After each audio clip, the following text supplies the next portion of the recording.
Assalamualaikum warahmatullahi wabarakatuh. Bismillahirrahmanirrahim. Alhamdulillah thumma alhamdulillah alladzi ja'alana min ummati nabiyina Muhammadin sallallahu alaihi wasallam. Allahumma salli wa sallim barik ala Sayyidina Muhammad ibni Abdillah wa ala alihi wa sahbihi wa man tabi'ahu wa mawalah wa la hawla wa la quwwata illa billah. Subhanaka la ilma lana illa ma'allamtana innaka antal alimul hakim. Rabbi syrah li sadri wa yassir li amri wahlul 'uqdatam min lisani yafqahu qawli. Rabbi zidna ilma warzuqna fahma wahdina siratal mustaqim warzuqna fahman nabiyyin wa hifdzal mursalin wa ilhamil malaikatil muqarrabin waftah lana futuhal arifin waftah bainana baina qaumina bil haqqi wa anta khairul fatihin. Amma ba'd, hadaratul muhtaramin, para jamaah Masjid Jami' Al-Baitul Amin rahimani wa rahimakumullah. Mudah-mudahan kita semua senantiasa mendapatkan limpahan rahmat dan barakah dari Allah Subhanahu wa taala, mendapatkan syafaat baginda Nabi Muhammad sallallahu alaihi wasallam, diberikan kita, mudah-mudahan kita semua diberikan kesehatan lahir dan batin, kebahagiaan dunia akhirat, dan mudah-mudahan kita selalu berada di dalam perlindungan dan pertolongan Allah Subhanahu wa taala. Alhamdulillah, pagi hari ini hari Jumat manis atau Jumat Legi, kita bisa berkumpul melaksanakan ibadah sholat subuh, dilanjutkan dengan pengajian kitab Riyadhus Shalihin. Mudah-mudahan apa yang kita lakukan mendapatkan ridha dan mendapatkan pahala dari Allah Subhanahu wa taala. Para jamaah, saat ini kita berada di pertengahan bulan Sya'ban, hampir pertengahan. Sekarang insyaallah tanggal 12 Sya'ban, hari Jumat 13. Sekarang kita berada pada tanggal 13 Sya'ban. Sekarang Jumat, Sabtu 14. Oh enggak, sekarang masih 12. Besok Sabtu 13, Ahad itu 14. Berarti malam Senin kita insyaallah persis malam pertengahan bulan Sya'ban, atau malam disebut dengan malam nisfu Sya'ban.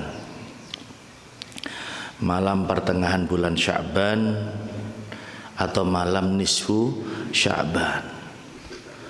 Malam nisfu Sya'ban itu termasuk malam yang istimewa, sebagaimana yang diterangkan oleh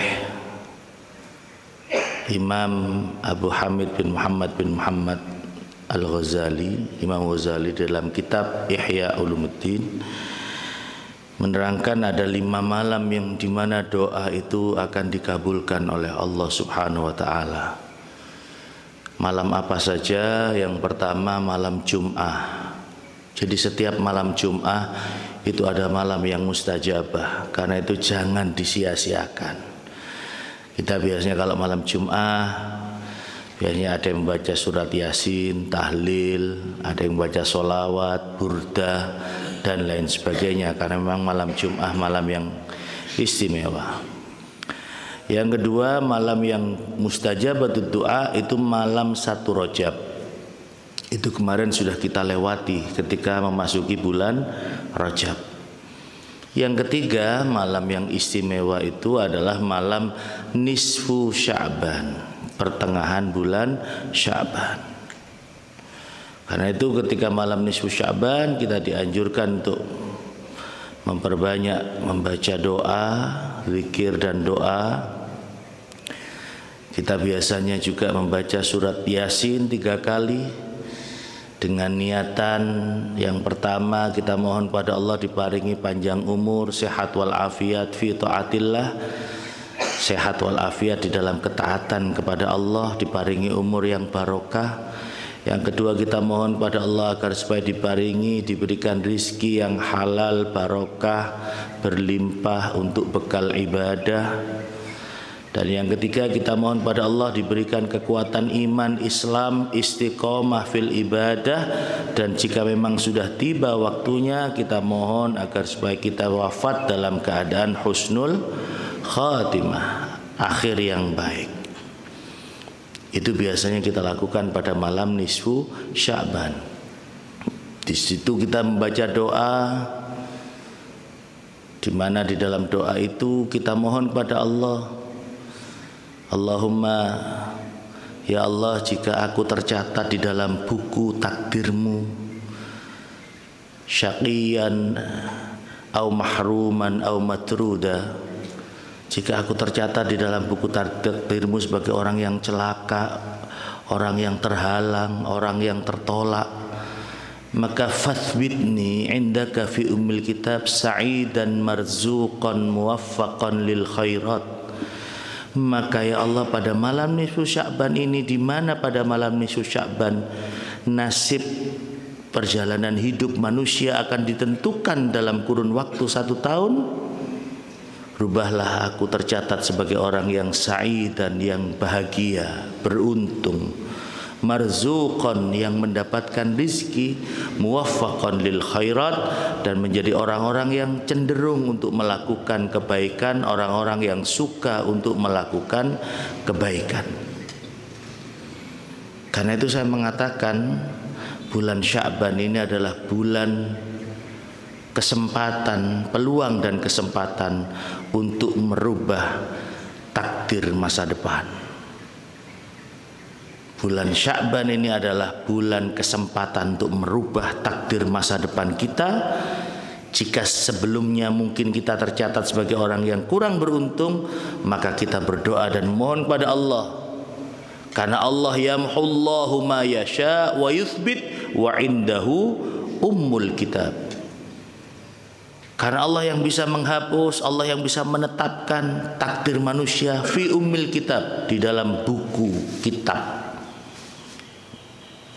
Setiap orang pasti punya buku perencanaan. Ada yang namanya takdir. Takdir itu terdiri dari apa? Takdir itu terdiri dari qadha dan qadar. Qadha itu perencanaan Allah pada zaman azali sebelum kita diciptakan, itu qadha. Qadar itu pelaksanaan dari takdir itu sendiri. Di antara qadha dan qadar itu ada masa yang namanya masa ikhtiar, masa usaha. Dan ikhtiar manusia itu ada 2, ikhtiar lahir dan ikhtiar batin. Ikhtiar lahir nyambut gawe, golek rezeki, nyambut gawe. Tapi ikhtiar batin jangan pernah dilupakan, yaitu berdoa memohon kepada Allah Subhanahu wa ta'ala. Qadha, ikhtiar, qadar itu pelaksanaan. Nah, setelah ikhtiar kita lakukan, sebelum qadar itu ada masa yang namanya disebut dengan masa tawakal. Kita pasrahkan diri semuanya kepada Allah Subhanahu wa ta'ala. Fa idza azamta fatawakkal 'ala Allah. Di dalam Al-Qur'an disebutkan, Fa'idha azamta, ketika kamu sudah punya keinginan azam, kamu sudah lakukan ikhtiar. Kalau menurut ahli sunnah wal jamaah ada masa yang namanya ikhtiar. Setelah ikhtiar, ya sudah, tawakkal ala Allah, pasrahkan semuanya kepada Allah. Karena termasuk rukun iman yang keenam itu adalah percaya kepada takdir Allah, baik percaya kepada takdir yang baik maupun takdir yang tidak baik. Apa ada takdir yang tidak baik? Ya ada. Kita sudah berusaha tapi ternyata kok luput dari usaha kita. Kita sudah melakukan sesuatu untuk mendapatkan apa yang kita inginkan, tapi tidak semuanya usaha yang kita lakukan itu pasti berhasil, karena manusia hanya bisa berusaha, tapi Allah yang menentukan segalanya. Manusia wajib berusaha, tapi Allah yang menentukan segalanya. Sampean pun nyambut gawe, pun usaha, sudah ikhtiar, sudah berdoa, ternyata kok tidak sesuai dengan apa yang kita harapkan, itu namanya takdir. Harus kita terima bahwa ini juga merupakan bagian dari skenario Gusti Allah. Bagaimana pandangan Al-Quran ketika kita menghadapi situasi seperti itu? Allah berfirman di dalam Al-Quran, asa an takrahu syai'an fahuwa khairul lakum.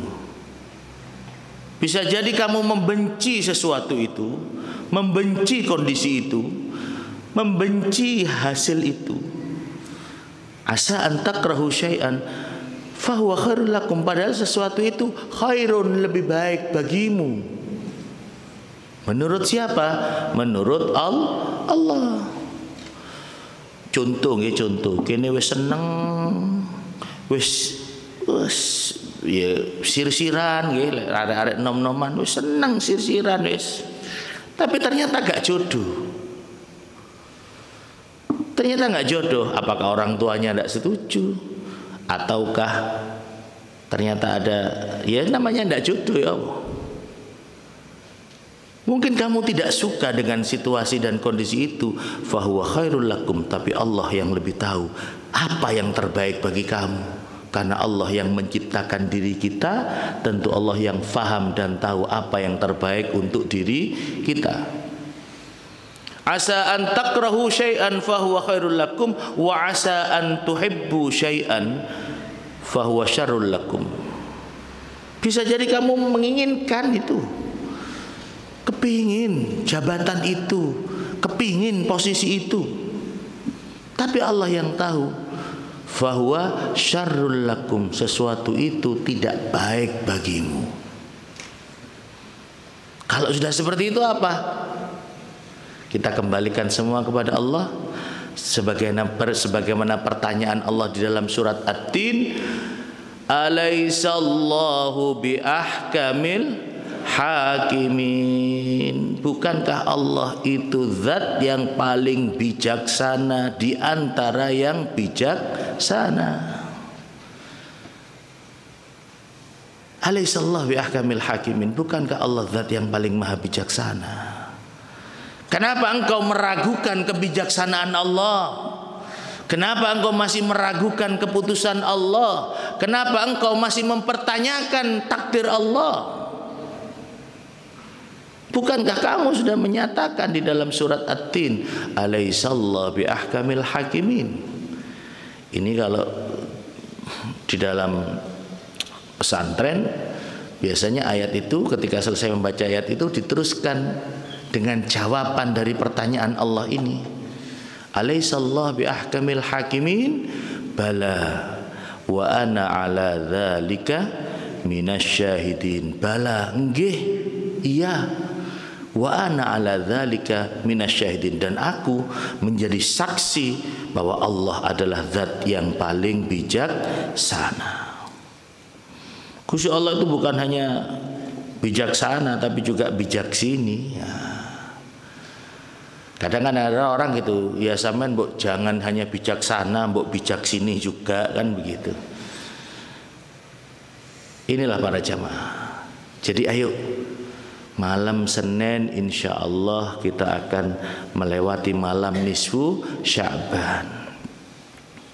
Bahkan ada ulama yang menyatakan bahwa malam nisfu Sya'ban itu malam di mana kita mengajukan permohonan dan proposal. Ibaratnya kita mengajukan proposal kepada Gusti Allah. Nopo sing dadi hajat sampean, mintakan pada Allah. Gusti, ada beberapa hadis yang menerangkan tentang itu. Insya Allah nanti saya khutbah Jum'ah di sini, saya akan terangkan itu.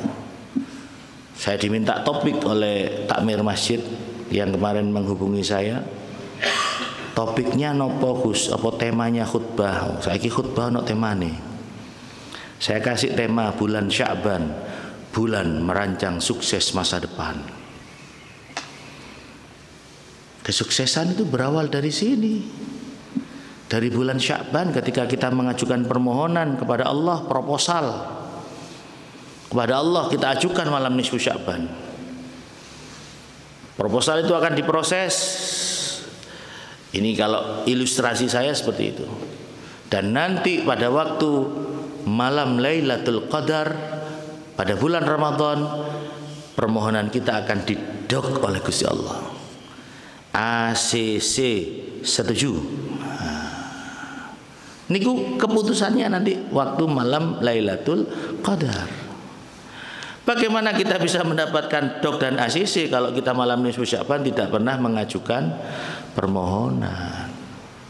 Ya kan mesti dipelajari dhisik lek cara menungso nggih. Proposal permohonan kan dipelajari dhisik. Ya apa iki pantes enggak njaluk ngene iki apa kira-kira. Kira-kira begitu ilustrasi. Keputusannya nanti waktu malam Lailatul Qadar. Dan kalau kita sudah masuk malam nisfu Sya'ban, aroma Ramadan semakin tercium, harum mewangi. Sebentar lagi, setengah bulan lagi kita akan berjumpa dengan bulan suci Ramadan. Siapkan hati, siapkan diri, siapkan mental, siapkan pikiran kita untuk siap menyambut datangnya bulan suci Ramadan. Ramadan suci alhamdulillah wis teko maneh wulan sing mulya.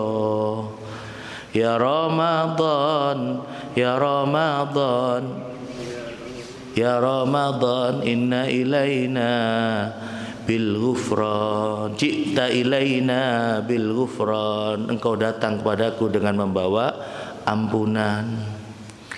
Orang kalau diberikan kesempatan ketemu dengan bulan suci Ramadan, itu artinya dia diberikan kesempatan untuk menjadi orang baik, dia diberikan kesempatan untuk menjadi orang yang panen pahala. Dia menjadi kesempatan untuk menjadi orang yang akan mendapatkan rahmat dan ampunan Allah Subhanahu wa taala. Baik, kita lanjutkan pembacaan kitab Riyadhus Shalihin. Tak terasa waktu terbit sudah kurang 3 menit lagi. Cukup satu hadis. Bismillahirrahmanirrahim.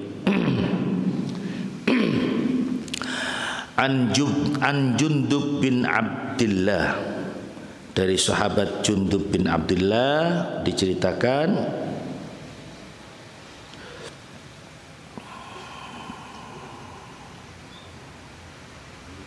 qala, beliau berkata, qala Rasulullah sallallahu alaihi wasallam, Rasulullah bersabda, man shalla sholatas subhi, barang siapa yang salat subuh, fahuwa fi dhimmatillah, maka orang yang mengerjakan salat subuh itu fi dhimmatillah, berada di dalam jaminan Allah Subhanahu wa taala. Yang dimaksud dengan fi dhimmatillah bagaimana? Ai fi amanillah wa ahdihi. Orang yang mengerjakan sholat subuh, ada yang mengatakan fil jamaah, dengan berjamaah, maka orang itu di dalam tanggungan Allah, baik tanggungan keamanannya maupun tanggungan perjanjiannya. Niki salah satu keutamaan sholat subuh berjamaah. Orang yang mengerjakan sholat subuh fi dhimmatillah,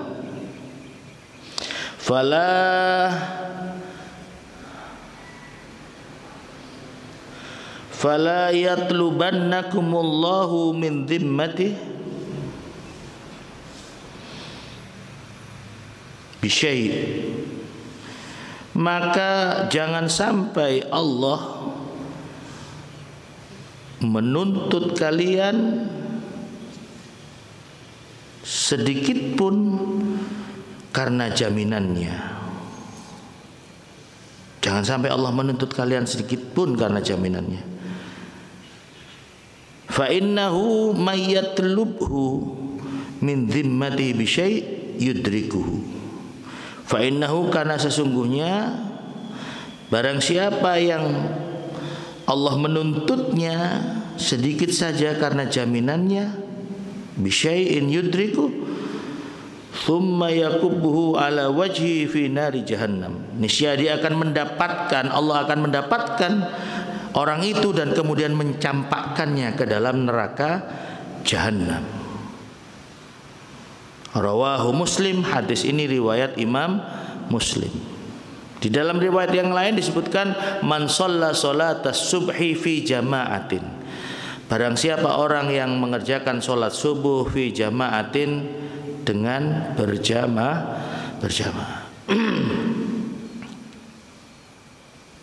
Artinya apa? Orang kalau dalam tanggungan Allah ya ditanggung. Rezekine ditanggung, keamanannya ditanggung. Karena itu kalau ada orang yang mengganggu orang yang sholat subuh berjamaah, maka orang itu akan langsung berhadapan dengan Allah Subhanahu wa ta'ala. Bahkan di dalam keterangan hadis ini disebutkan bahwa pada zaman khalifah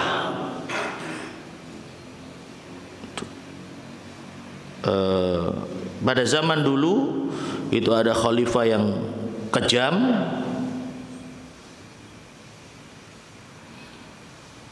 ya, ada khalifah yang kejam. Ini keterangannya di sini. Jadi dari hadis ini apa? Ini peringatan kepada kita semua agar jangan sampai kita meninggalkan atau melalaikan sholat 5 waktu, agar kita senantiasa mendapatkan rahmat Allah dan tidak ada seorang pun yang berani mengganggu kita, karena Allah telah memberikan jaminan keamanan kepada kita.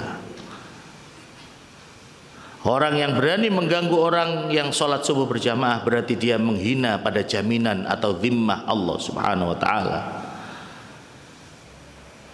Kalau dia mengganggu jaminan Allah, ya urusannya karo Gusti Allah, akan dikejar sama Allah, akan dicari sama Allah. Di zaman ini ada cerita yang ditulis oleh Imam Asy-Sya'rani dalam kitab Al-Haud.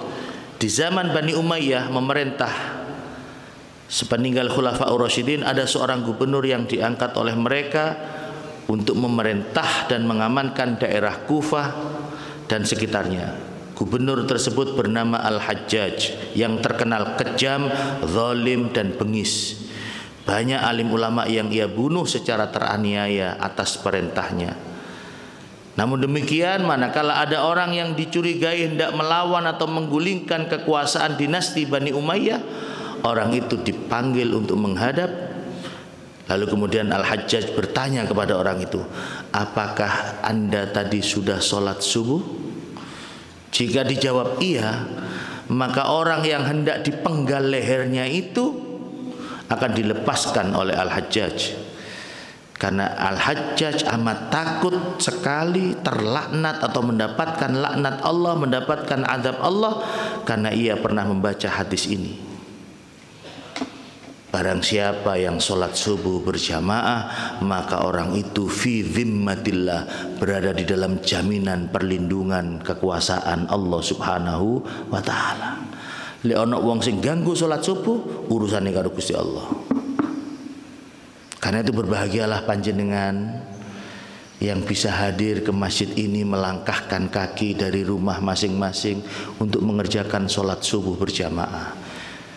Karena jangankan mengerjakan sholat subuhnya, langkah kaki yang kita pakai menuju masjid, putaran roda yang kita pakai untuk menuju masjid, itu merupakan langkah kaki dan putaran roda menuju ke surga Allah Subhanahu wa ta'ala. Ketika kaki kanan melangkah, derajat akan diangkat. Ketika kaki kiri melangkah, dosa akan dihapuskan oleh Allah Subhanahu wa ta'ala. Apalagi sholat subuh berjamaah, wong langkah kakinya aja sudah dihitung pahala. Apalagi sholat subuh berjamaah. Orang yang sholat subuh berjamaah sebagaimana keterangan di dalam hadis riwayat Imam Muslim ini, orang itu fi dhimmatillah, berada di dalam tanggungan dan jaminan serta perlindungan Allah Subhanahu wa ta'ala. Jadi sampeyan aja kuwatir. Wong lek sholat subuh dijamaah ditanggung keamanannya dan ditanggung rizkinya oleh Allah Subhanahu wa ta'ala. Amin Allahumma amin. Mudah-mudahan kita dijadikan orang-orang yang istiqamah fil ibadah, terutama bisa mengerjakan sholat subuh berjamaah, karena memang sholat subuh ini adalah sholat yang walaupun hanya 2 rakaat tapi pahalanya sangat luar biasa. Bahkan Nabi pernah bersabda, barang siapa orang yang tahu keutamaan sholat subuh berjamaah, niscaya orang itu akan datang ke masjid walau habwan, walaupun dia harus merangkak karena dia sudah tidak lagi mampu berdiri. Tapi sayangnya banyak orang yang seringkali meninggalkan sholat subuh berjamaah, atau banyak orang yang kadang-kadang subuhnya minal kasibin, kasep alias telat. Akhirnya sholat subuh itu duduk makmuman, duduk adaan, tapi usolli fardhu subhi raka'ataini mustaqbilal kiblati kawanan lillahi ta'ala. Kabenan. Jadi sholat subuh kawanan. Nggih, muga-muga kula panjenengan ditadosaken tiyang ingkang istiqomah fil ibadah. Amin Allahumma amin. Al-Fatihah. Bismillahirrahmanirrahim. Ar-Rahmanir-Rahim. Maliki كنا نستعين الصراط الذين أنعمت عليهم غير المغضوب عليهم ولا الضالين سبحانك اللهم بحمدك أشهد أن لا إله إلا أنت أستغفرك وأتوب إليك والحمد لله رب العالمين. السلام عليكم ورحمة الله وبركاته.